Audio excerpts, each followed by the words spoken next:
Live from New Delhi, you're watching DD India Live, India's voice to the world with me, Deepika, coming up in the next 30 minutes.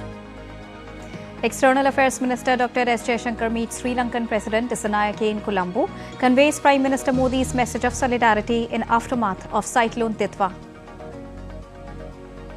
US military says it killed one person in a strike on a low-profile vessel. Move comes after US President Donald Trump wants Maduro to step down. Political violence continues to singe Bangladesh. Protest against mob lynching of Deepu Chandra Das, organised at Bangladesh High Commission in New Delhi. And in sports, Indian women's cricket team all set to play their second T20 international with Sri Lanka in Visakhapatnam.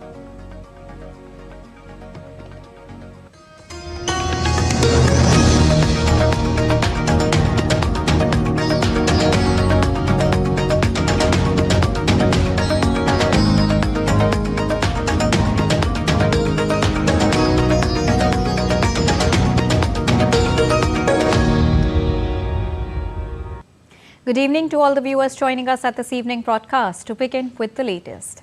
Underscoring India's steadfast solidarity with Sri Lanka in the aftermath of adverse weather conditions caused by Cyclone Titwa, External Affairs Minister Dr. S. Jaishankar, who is on a Sri Lanka visit, announced a $450 million reconstruction package for Sri Lanka to support the island nation in its recovery. We had a detailed discussion on the damage caused by Cyclone Titwa. Commits a reconstruction package of US $450 million to Sri Lanka. Our talks centered around how expeditiously this commitment can be delivered. Delivering opening remarks in Colombo alongside his Sri Lankan counterpart, Vijita Herath, the minister reiterated India's strong resolve to support the people of Sri Lanka. He said that India stands firmly with Sri Lanka more than ever before. India's relief and assistance mission, Operation Sagar Bandhu, commenced on the very day that Cyclone Titwa made landfall. Our aircraft carrier, INS Vikrant, and another ship, INS Udaygiri, were present at Colombo and delivered relief materials, and thereafter also deployed helicopters. Well, India is committed to a reconstruction package of $450 million to Sri Lanka, covering rehabilitation and restoration of road, railway and bridge connectivity, construction of houses fully destroyed and partially damaged, support for health and education sectors, in particular those that have been damaged by the cyclone, agriculture, including to address the possible shortages in the short and medium term. It also includes better disaster response and preparedness. External Affairs Minister Dr. S. Jaishankar met Sri Lankan President Anura Kumara Dissanayake in Colombo. He conveyed Prime Minister Narendra Modi's warm wishes and message of solidarity in the aftermath of Cyclone Titwa. India's External Affairs Minister met Sri Lanka's leader of the opposition, Sajith Premadasa, in Colombo on Tuesday. The two leaders discussed India's proposed reconstruction package to support Sri Lanka in the aftermath of Cyclone Titwa. During his visit, Dr. S. Jaishankar also interacted with the members of Indian business community based in Sri Lanka and applauded their efforts in extending relief and assistance to those affected by cyclone. External Affairs Minister, along with his Sri Lankan counterpart, jointly inaugurated a 120-foot dual carriageway Bailey Bridge in the Kilonichi district of Northern Province, which is one of the areas severely affected by cyclone. The 110 tons bridge was airlifted from India and installed as part of Operation Sagar Bandhu. Now, India marks National Farmers' Day on the 23rd of December to remember Chaudhry Charan Singh on his birth anniversary. This year's theme focuses on farmer-producer organizations and their role in building Viksit Bharat by the year 2047.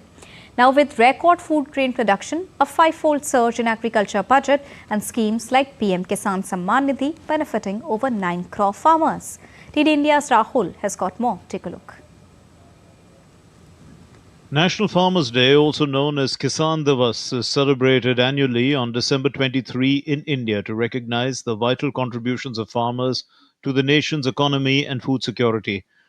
This date commemorates the birth anniversary of Chaudhry Charan Singh, the fifth Prime Minister of India and a dedicated champion of farmers' rights and rural development. Officially instituted in 2001, the day honors his enduring legacy as one of the most prominent agrarian leaders in post independence India. This year's theme, Viksit Bharat 2047, the role of FPOs in globalizing Indian agriculture, underscores the pivotal contribution of farmer producer organizations in elevating Indian farming to global standards. FPOs empower small and marginal farmers through collective bargaining, enhanced access to advanced technology, quality inputs, institutional credit, and international markets. By strengthening supply chains, boosting agri exports, and fostering sustainable market driven practices, FPOs are instrumental in realizing the vision of a developed India by 2047. The Government of India continues to prioritize farmer welfare and agricultural growth. The budget allocation for the Department of Agriculture and Farmers' Welfare has surged nearly fivefold, from 27,663 crore rupees in 2013-14 to over 1.22 lakh crore rupees in recent years. Reflecting this support, India's food grain production has risen impressively from 265 million tons in 2013-14 to record levels in recent seasons, demonstrating enhanced productivity and resilience in the sector. The government has introduced several transformative initiatives to uplift farmers. Pradhan Mantri Kisan Samman Nidhi (PM Kisan), an income support scheme for cultivable landholding farmers providing rupees 6,000 per year in 3 installments. 21 installments have been paid to over 9 crore farmers. Pradhan Mantri Kisan Man Dhan Yojana (PMKMY), a voluntary pension scheme for farmers aged 18 to 40, offering 3,000 rupees monthly pension after age 60. Pradhan Mantri Fasal Bima Yojana (PMFBY), restructured weather-based crop insurance scheme (RWBCIS), delivers affordable crop insurance covering over 4 crore farmers annually across most states and union territories. Modified Interest Subvention Scheme (MIS) offers concessional short-term loans up to 3 lakh rupees at 7% interest, benefiting over 7.75 crore Kisan credit card holders. Agricultural Infrastructure Fund (AIF), a 1 lakh crore rupees financing facility for post-harvest infrastructure and community assets. Formation and promotion of 10,000 FPOs, a central scheme to boost farmers' bargaining power, reduce production costs, and increase incomes through aggregation and scale. National Beekeeping and Honey Mission (NBHM) promotes scientific beekeeping under Atmanirbhar Bharat, driving the sweet revolution, with India emerging as a leading global honey exporter. Namo Drone Didi equips 15,000 women's self-help groups with drones for rental services and fertilizer and pesticide application. National Mission on Natural Farming (NMNF) targets 15,000 clusters across 7.5 lakh hectares and 10,000 bio-input resource centers for sustainable practices. Pradhan Mantri Annadata Ai Sanrakshan Abhiyan (PM Asha) aims to ensure remunerative prices for farmers by strengthening the MSP system. The government's unwavering commitment to farmers' welfare stands out through visionary policies, substantial investments, and groundbreaking initiatives. From surging budget allocations and record food production to transformative schemes empowering millions, these efforts are propelling Indian agriculture towards global excellence, ensuring prosperity, security, and pride of every Annadata who feeds the nation. Rahul Upadhyay's report for DD India. And now let's get you weather updates. Severe cold conditions continue across North India, including Delhi, with dense fog affecting several states during the morning hours. The impact on daily life is clearly visible as temperatures have dropped sharply in many regions.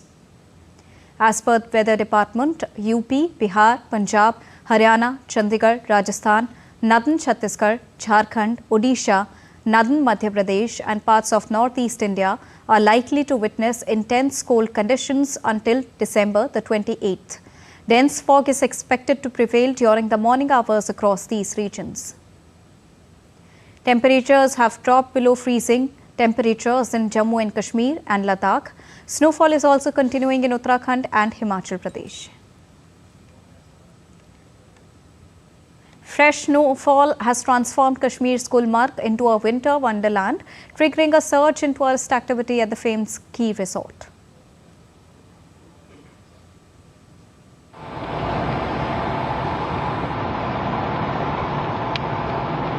A white blanket of fresh snow, frost-laden pine trees, and joyous laughter echoing across the slopes. Gulmarg's charm has come alive as fresh snowfall has transformed the valley into a winter wonderland. Intermittent snowfall through Monday night, which continued well into Tuesday morning at the popular ski resort in North Kashmir, has brought cheer to tourists and locals alike, ending the long wait for the season's first major snowfall. पहली बार दृश्य देखा ऐसा। हमारी तरफ नैनीताल भी है, वहाँ भी जाते हैं, वहाँ थोड़ी पूरे उसमें एक बार ही बर्फ देखने मिलती है। और यहाँ पे जो है आप अब ये बर्फ पड़ गई है, यहाँ पे बहुत अच्छा लग रहा है, जैसे वाइट पूरा वाइट हो गया हो। और यहाँ के जो ये पेड़ हैं हमारे, इन पर बर्फ जब पड़ जाती है, थोड़ी सी अच्छी पड़ जाती है बर्फ, तो बहुत ज्यादा तरूईनुमा लगता है।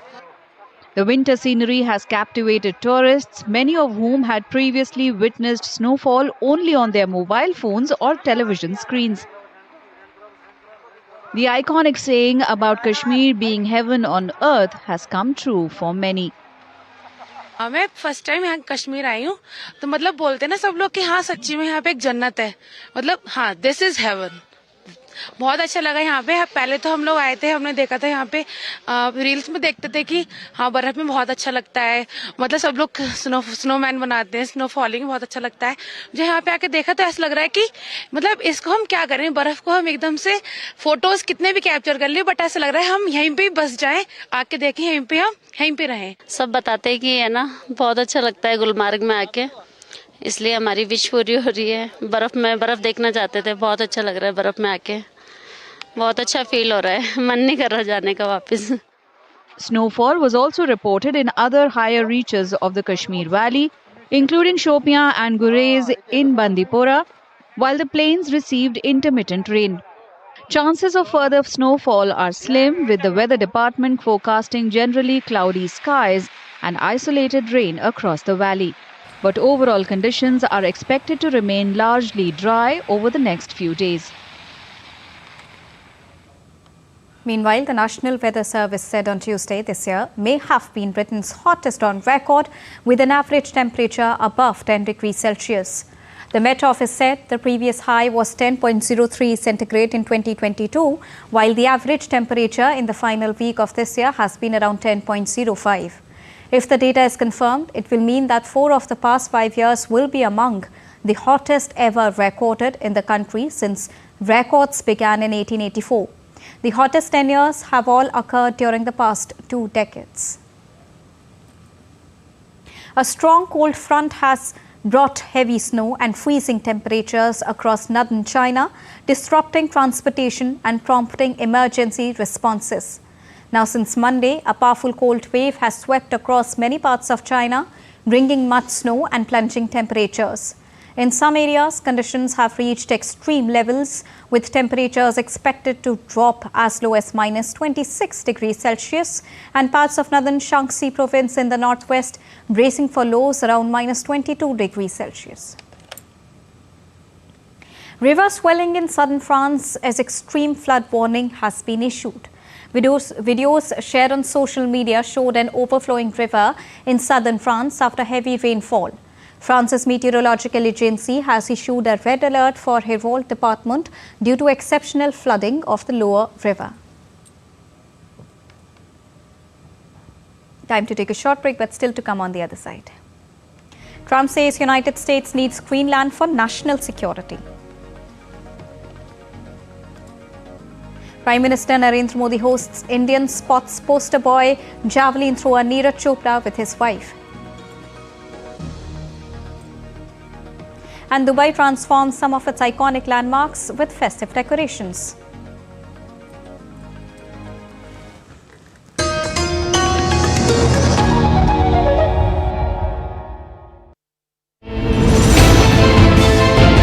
geopolitics and trade deals. Economic challenges amid development. Hard work and the path to prosperity. It's the economy, always. Between walkers, money is what money does and says. Supply creates its own demand. Between the bulls pulls and bears tears. When supply chains globalization and India rises to the podium. We'll get you centered with the Economic Brief at 8 p.m. every Thursday on DD India.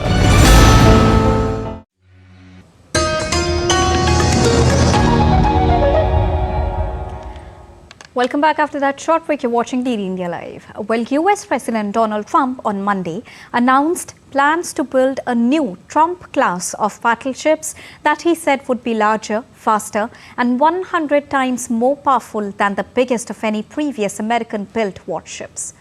Speaking in Florida, Trump said the battleships would be part of a larger vision to create what he called a golden fleet that would help ensure US naval dominance. He said the project would begin with construction of 2 such battleships and eventually be expanded to encompass 20 to 25 new vessels. He further added he will meet next week with major defense contractors to address what he described as slow production schedules. Battleships are the largest, sturdiest, and most heavily armed vessel built specifically for naval combat. While America has built many new warships over the years, they've tended to be smaller and much smaller, and not conducive to where we are and where we're going, and peace through strength. These cutting-edge vessels will be some of the most lethal surface warfare ships. It will be actually the most ever built, other than our submarines. We have submarines which will have, in many ways, even more lethality, and we have many of them under construction. The United States and Venezuela are edging closer to a serious diplomatic confrontation after US seized 2 oil tankers linked to the Venezuelan government in international waters, with a third now under pursuit. US President Donald Trump issued a fresh warning to Venezuelan President Nicolas Maduro, saying it would be smart for Maduro to step down as tension escalates between the 2 leaders.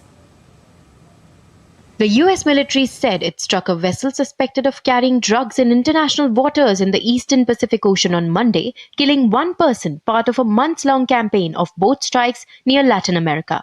The military has hit at least 29 alleged drug vessels since early September, killing 105 people. United States President Donald Trump levied his latest threat as the US Coast Guard continued for a second day to chase a third oil tanker as part of a dark fleet that Venezuela uses to evade US sanctions. The US president also promised to keep the 2 ships and the nearly 4 million barrels of Venezuelan oil the Coast Guard has seized so far. Trump suggested he was prepared to further ratchet up the tensions after 4 months of mounting pressure on Caracas. He also issued a new warning to Nicolas Maduro, saying it would be smart for the Venezuelan leader to step down as US naval forces pressed a blockade on the South American country's oil wealth. Well, I think it probably would. I can't tell. That's up to him what he wants to do. I think it would be smart for him to do that. But again, we're going to find out. Look, Venezuela did terrible things to the United States. They sent hundreds of thousands of people, millions of people into our open border. They sent their criminals, they sent their prisoners, they sent their drug dealers, they sent their mentally insane and incompetent people. Venezuelan President Nicolas Maduro hit back, saying the US president would be better off focusing on domestic issues rather than threatening Caracas. I've been reflecting in recent days on the illegal aggressions that have occurred. I think that President Trump could do better in his country and in the world. He would do better within his country with economic and social issues. He would do better with the world if he attended to the issues of his country, each president to their own, because it cannot be that 70% of his speeches, declarations, and time is about Venezuela. Venezuela's key ally Moscow, however, expressed its full support for Maduro's government as Washington has dialed up military operations and threats against Caracas. China also condemned the US's latest moves as a serious violation of international law. Venezuela denies any involvement in drug trafficking and insists that Washington is seeking to overthrow Maduro to seize the country's oil reserves, which are the world's largest. Anamika Pandey's report for DD India. US President Donald Trump has said United States needs Greenland for national security, citing growing Russian and Chinese presence in the Arctic region. He implied Greenland is needed for national protection and economic development and not for minerals, as he appoints Louisiana Governor Jeff Landry as a special envoy to Greenland. The move now draws criticism from Denmark and Greenland over Washington's growing interest in the mineral-rich Arctic island. Here's more. President Donald Trump reasserted on Monday that the United States needs Greenland to become part of the United States. He named Louisiana Governor Jeff Landry as a special envoy to Greenland, drawing renewed criticism from Denmark and Greenland together. We need Greenland for national protection. They have a very small population. And I don't know, they say Denmark, but Denmark has spent no money. We need Greenland for national security. Not for minerals. And if you take a look at Greenland, you look up and down the coast, you have Russian and Chinese ships all over the place. Danish Prime Minister Mette Frederiksen and Greenland's Prime Minister Jens Frederik Nielsen earlier said in a joint statement that Greenland belongs to Greenlanders. Nielsen followed with a rather terse comment on social media. He said that the announcement of an envoy may sound big, but does not change anything on the ground. Greenlanders will decide their future. Denmark summoned American ambassador for a meeting together with the Greenlandic representative and asked for an explanation. Support from the European Union was also quick and firm. Preserving the territorial integrity of the Kingdom of Denmark, its sovereignty and the inviolability of its borders is essential for the European Union. Trump has advocated for Greenland, a self-governing Danish territory, to become part of the United States, citing its strategic importance and mineral resources. Bureau Report, DD India. Now, as we get closer towards the end of the year, world is gearing up for Christmas. And for some, it's not only a spiritual holiday, but also the peak shopping season. Lars Holter is with Deutsche Welle and joins me from Berlin. Good evening, Lars. What can you tell us about the holiday shopping these days in Germany? Thanks for having me. Well, let's look at the positive side first. Walking through Berlin these days is beautiful. You have all the stores decked out for the season. There's little lights everywhere. Some over-the-top displays too, including Santa Claus figures that are as tall as a building. There's lots of music playing and it's quite festive. Also, we have the little Christmas markets here where people hang out socially and buy Christmas presents too. But looking behind the scenes, the situation is not quite as jolly, and German retailers are quite unhappy with the holiday shopping season so far. In a new survey, only 23% of retailers said that business is good, and a full 62% said they're not satisfied and that revenues are lower than expected. And a speaker for the retail trade group says that clearly the general bad consumer mood can be felt throughout. Also tell us that currently Germany's economy has been weak. So how does the holiday shopping season compare with other years? Sure. Retailers in the inner cities are saying that they're actually seeing fewer people out in the streets. And that is a somewhat unexpected trend. Usually, even when money is tight, the nice atmosphere you have around the Christmas holidays still gets people out to the streets and the markets, even if they might be spending less.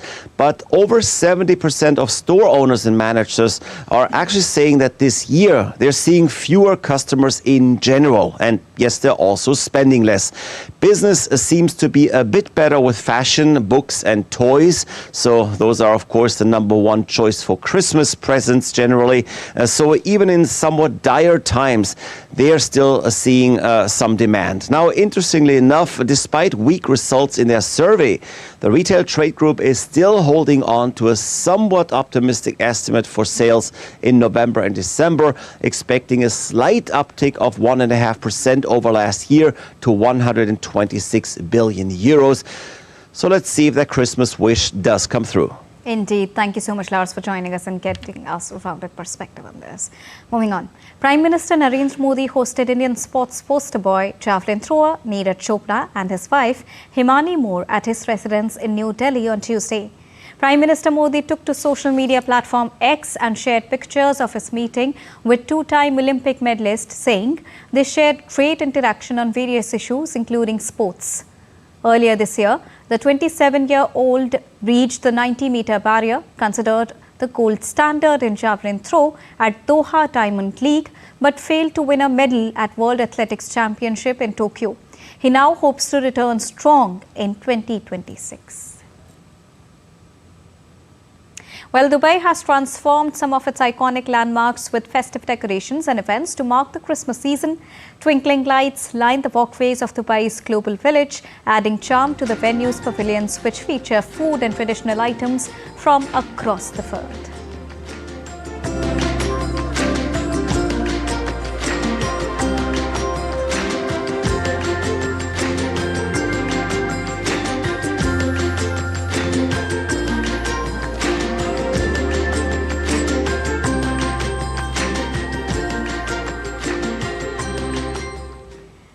And that's all for this edition of DD India Live. But do let us know your thoughts on the news of the day. For those on the go, you can get all the latest news and updates from across the world on DD India app. The app is available on both Android and iOS platforms. Scan the QR code and download it right now. We'll be back with more news as it breaks here on DD India. I'm Deepika, and from all of us here in New Delhi, thank you so much for watching DD India Live.